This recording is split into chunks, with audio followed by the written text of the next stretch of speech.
এখনকার যে পরিস্থিতি সেটা বোঝার চেষ্টা করেন। দেখেন, এই যে যার ছবিটা দেখছেন তিনি হচ্ছেন জুবাইদা রহমান, তারেক রহমানের সহধর্মিণী।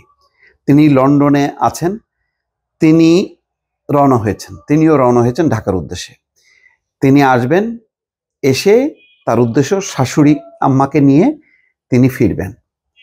কল্পনা করতে পারেন 10-12 ঘন্টা জার্নি করে তিনি আসবেন বাংলাদেশে, তারপরে এসে শাশুড়িকে নিয়ে যাবেন। কিন্তু এখানে কথা আছে, যদি কাতারের যে রয়্যাল এয়ার অ্যাম্বুলেন্স বাংলাদেশে এসে পৌঁছায়, তাহলে কিন্তু জুবাইদা রহমানের জন্য অপেক্ষা করবে না এয়ার অ্যাম্বুলেন্স, সেটি রওনা হবে। তাহলে সেক্ষেত্রে কি হবে? সেক্ষেত্রে যেটা হবে যে তিনি আবারও খুব দ্রুত কোনো একটা ফ্লাইটে উঠে আবার লন্ডনে পৌঁছাবেন।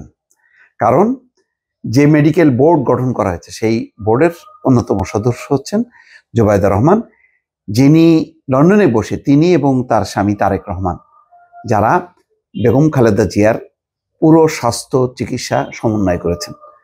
এবং সেই কারণেই আমরা তো অনেক রকম কথাই বললাম যে তারেক রহমান কেন আসেন না।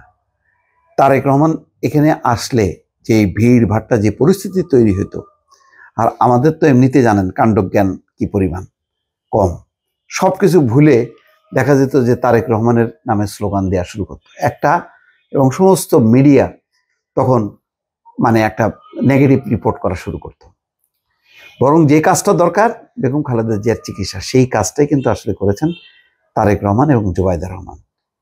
এবং কতখানি ঝড় এবং ধকল মানে পোহাচ্ছে এই পরিবারটা, খেয়াল করেন যে জুবাইদা রহমান আসছেন এত লম্বা পথ পাড়ি দিয়ে, ডাইরেক্ট ফ্লাইট তো নিশ্চয়ই নেই, তাহলে ট্রানজিট হয়ে তার আসতে আসতে 14, 15, 16, 17 ঘন্টা।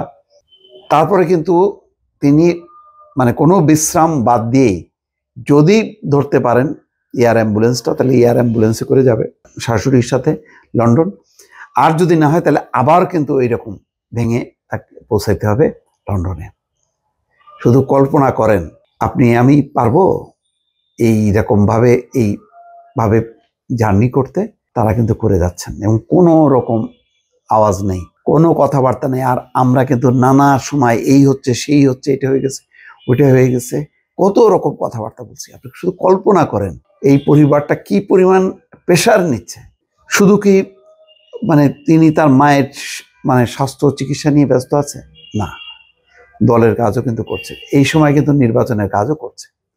নির্বাচনের প্রার্থী মনোনয়ন, যেগুলি প্রার্থী অলরেডি ঘোষণা করা হয়ে গেছে, সেখানে হয়তো আবার পুনর্বিবেচনা করা হচ্ছে। আবার নতুন করে 36টা আসন হিসাব করে করে করে করে দিতে হয়েছে।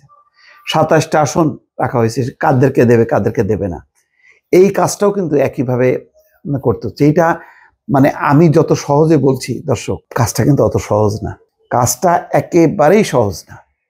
এই কঠিন কাজটা কিন্তু তারেক রহমান করছেন। এবং জুবাইদা রহমানের শিডিউলটাই দেখেন যে তিনি আসছেন কালকে সম্ভবত 8টার সময় এসে পৌঁছাবেন। কিন্তু ততক্ষণ কি যদি এর মধ্যে কাতারের যে রয়্যাল এয়ার অ্যাম্বুলেন্সটা যদি পৌঁছা যায়, তাহলে কি অপেক্ষা করবেন খালেদা জিয়া? না, চলে যাবেন। সেই জন্য শর্মিলা রহমান আছেন, এই প্রয়াত কোকর স্ত্রী, তার সাথে আছে। যদি মানে এমন হয় যে ওই এয়ার অ্যাম্বুলেন্স আসতে দেরি হচ্ছে আর ইতিমধ্যে পৌঁছে গেছে, তাহলে হয়তো শর্মিলা রহমান আর যাবেন না, সেই জায়গায় জুবাইদা রহমান যাবেন। তাহলে বোঝেন এই অবস্থাটা এখন এই পরিবারটা এখন বহন করছে, অতিক্রম করছে।